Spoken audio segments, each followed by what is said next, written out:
Bonjour, Shalom, bien-aimé. Merci beaucoup d'être là avec nous ensemble. Merci beaucoup de nous suivre. Laisse que le Seigneur nous bénisse encore une fois. Salut par rapport à l'heure dont vous êtes en train de nous suivre. Partout où vous êtes, que le Seigneur vous bénisse. Nous sommes venus pour partager avec nous la parole de Dieu. Nous sommes venus pour nous exhorter sur un sujet très important, très capital. Je crois que c'est le deuxième numéro de notre exhortation, dont on avait parlé l'autre fois de les dépôts qui est en nous. Notre sujet, c'est les dépôts qui est en nous. Les dépôts de Dieu qui est en nous. J'aimerais dire à quelqu'un ce matin, si tu es avec nous ensemble, si tu es connecté, tu nous suis en ce moment, Dieu, lors de la création, il a déposé quelque chose en toi qui me suit. Il a déposé sa grâce. Il a déposé des talents. Il a déposé des dons en toi. Et ces dons-là, nous voulons parler de quelque chose de ce matin. Nous voulons parler de quelque chose de cet après-midi. Lisons la parole de Dieu. Bon, il y a pas mal de versets. J'aimerais que tu lises toi-même à la maison. Je te donne seulement le verset à lire. Lisez dans le livre de Genèse, chapitre 37, tout entier là. Prenez le chapitre 38, les chapitres de 39, 40. Nous retrouvons l'histoire d'un jeune homme que nous connaissons bien, Joseph.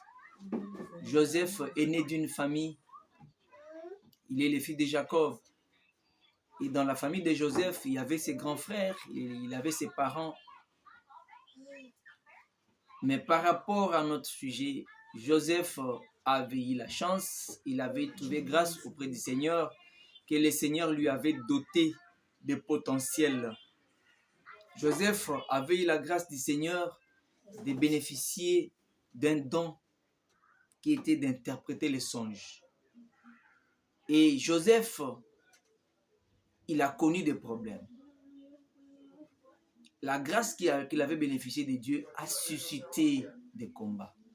J'aimerais dire à quelqu'un, la chose de Dieu qui est en vous, la chose que l'Éternel a déposée en vous, sera l'objet des combats, sera l'objet des hostilités entre vous et ceux-là qui n'en ont pas. Vous qui avez la grâce de Dieu, ne vous inquiétez pas, ne pleurnichez pas quand vous constatez que dans votre vie, il y a des combats qui se suivent. Mettez-le en tête que ces combats n'ont pas de cause. La seule cause de ces combats n'est que la grâce de Dieu qui est en vous. Ils ne vous combattent pas, mais ils combattent la grâce de Dieu. Toi qui me suis ce matin, toi qui es connecté, laisse-moi te dire ceci.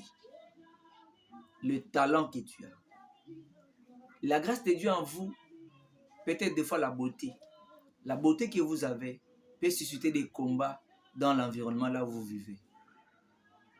Le travail que vous avez peut susciter des combats.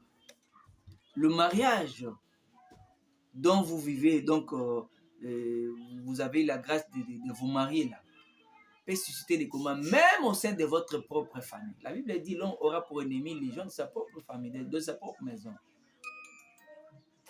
Vous avez trouvé grâce auprès du Seigneur d'acheter une voiture. Ça peut susciter des combats. Dans l'église là dont vous priez, vous êtes de serviteurs, pasteurs, évangélistes, diacres, anciens, je ne sais pas moi. Cette grâce-là qui est en vous, ce que vous faites dans l'œuvre de Dieu, ça peut susciter également des combats auprès des autres. C'est comme Joseph. Il avait eu la grâce d'interpréter les songes, de voir et interpréter. Et cela a suscité des combats, des querelles entre lui et sa propre famille. Ses propres frères ont commencé à comploter, ils ont fait des conciliabules contre lui. Même ses parents n'ont pas aimé cette grâce-là.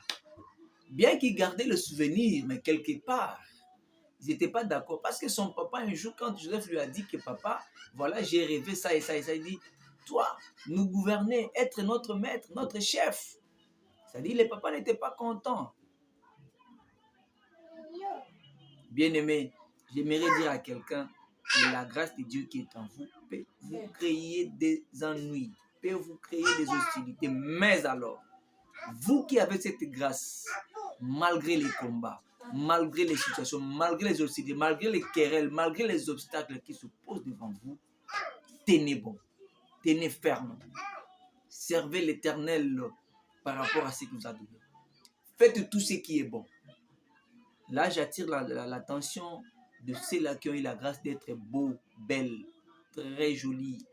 Partout où vous passez, les gens, donc ils disent des bons pouvoirs. Kitoko, tu es très jolie. Quand vous envoyez de vous poster vos photos dans, c'est pas moi, TikTok ou quoi là, les gens apprécient, ils aiment, ils commentent. N'utilisez pas votre beauté contre la volonté de l'Éternel. N'utilisez pas votre beauté contre la volonté de Dieu. Que votre beauté ne soit pas une marchandise auquel vous allez commencer à masser de l'argent. Non, non. Que votre travail, que votre grâce ne soit pas quelque chose qui va vous pousser à pécher contre l'Éternel. Non, bien-aimé. Mais faites tout dans la volonté de l'Éternel. Servez l'Éternel et l'Éternel combattra pour vous. Le deuxième point, à part les combats qui peuvent vous arriver à cause de votre grâce, j'aimerais dire à quelqu'un, la grâce que vous avez peut vous amener la considération. Joseph, malgré les combats, il a fini par être prisonnier. Ses frères l'ont vendu.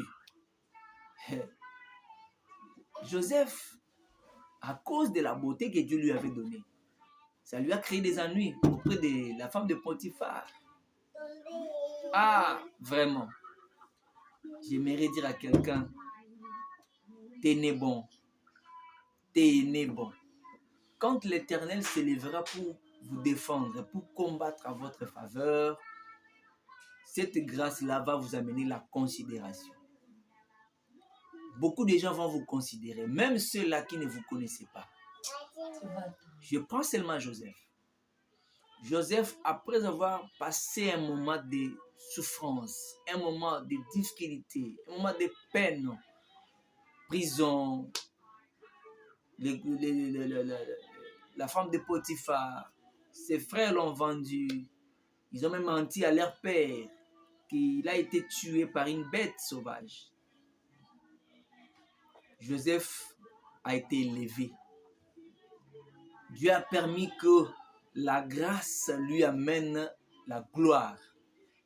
Ce matin, c'est midi, cet après-midi, j'ai dit à quelqu'un, la grâce qui est en vous va vous amener la gloire. Toi qui me dis amen, la grâce t'amènera la gloire. Les dépôts que Dieu a mis en vous là, c'est que vous avez là. Vous-même, il y a des moments où vous vous posez des questions. Je suis issu d'une famille pauvre, une famille qui n'a ni tête ni queue. Mais comment est-ce que moi je parviens à faire de grandes choses comme ça? Comment est-ce que moi je suis un peu considéré par rapport à mes frères? C'est la grâce de Dieu qui vous amène à ce niveau-là. Tenez bon, servez l'Éternel. Servez l'Éternel avec toute intégrité. Ne lâchez pas, malgré les situations difficiles qui s'opposent devant vous, malgré les obstacles, malgré les défis. Ne lâchez pas. Tenez bon, servez l'Éternel et la grâce vous amènera à la gloire. Vous serez considérés. Dieu a permis que Pharaon fasse un songe. Et dans le songe qu'il avait fait, il a tenté par ses hommes, par ses prévisions pour chercher l'interprétation. Personne n'a pu donner l'interprétation du songe de Pharaon. Gloire à Dieu. C'est lui qui avait un don. Le mage, je sais pas moi, le voyant de Pharaon n'avait pas un don. Ils n'avaient pas un don. Tous, ils étaient des féticheurs. Ils étaient des gens qui utilisaient les fétiches, la magie. Ils étaient des magiciens. Là, ce n'est pas un don. Là, c'est quelque chose qui est démoniaque. Mais la chose de Dieu dont je suis en train de parler en ce moment, c'est ce que Dieu a déposé en vous. Les dons que vous n'avez pas fait un effort pour en bénéficier. Joseph, dans la prison là où il était, il a pu interpréter les songes d'un prisonnier. Ce prisonnier-là est sorti, c'est-à-dire le songe en question s'est réalisé. Il est sorti, il a été élevé en dignité. Il a oublié Joseph. Ce n'était pas de sa faute. On peut t'oublier. Les gens à qui tu as aidé, les gens à qui tu as porté secours peuvent t'oublier, mais que cela ne te dérange. Tiens bon, continue à faire du bien. Ça payera un jour. Les chansons, il était dans la maison du roi.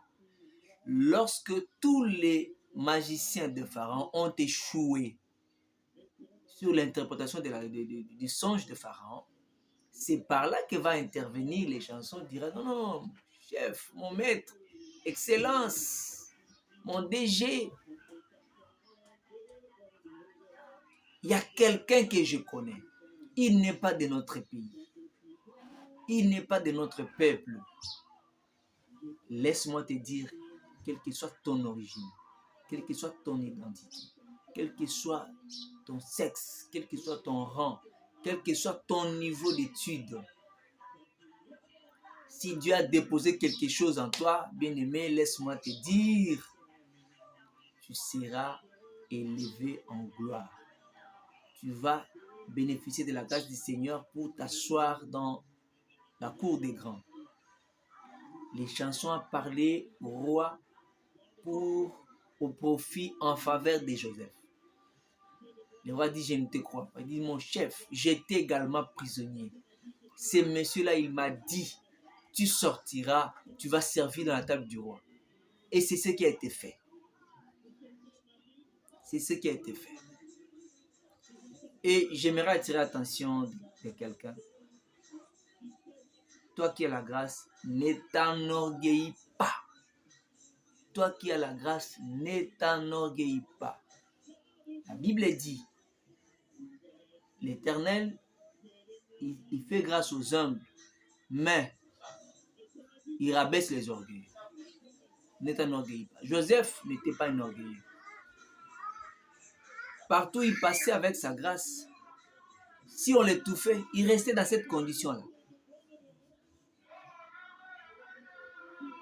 Ne t'enorgueillis pas. Et le monsieur est allé chercher Joseph jusque auprès du roi.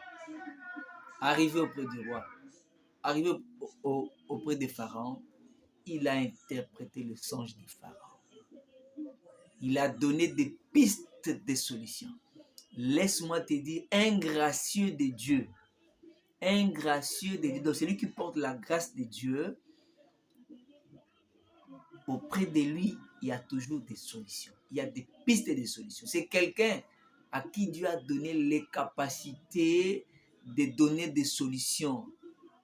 C'est quelqu'un à qui il y a de multiples possibilités d'épanouissement. Après avoir interprété le songe, il a donné des pistes de solutions. Pharaon, à son tour, il s'est dit non, non, non.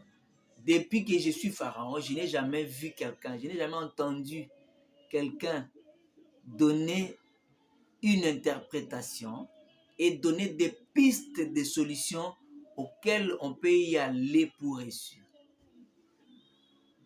Et ces jours-là, Pharaon n'avait pas raté l'occasion en nommant Joseph aux fonctions de premier ministre. Gloire à Dieu parce qu'il avait dit tout est pour toi, sauf seulement ma royauté. Ni t'était la royauté de Pharaon, Joseph serait alors le numéro 1 d'Égypte. Toi qui me suis ce matin, je te dis, tiens bon, ne t'enorgueillis pas. Malgré les combats qui vont s'élever, malgré les difficultés, malgré les situations, tiens bon. Tu as la chose de Dieu en toi. Dieu a déposé quelque chose en toi. Je ne sais pas quoi, mais toi-même fais un examen de conscience. Tu vas constater qu'en toi, il y a quelque chose.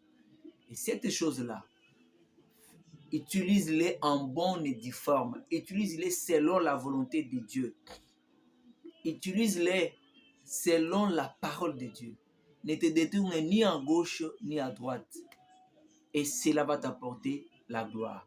Au nom de Jésus,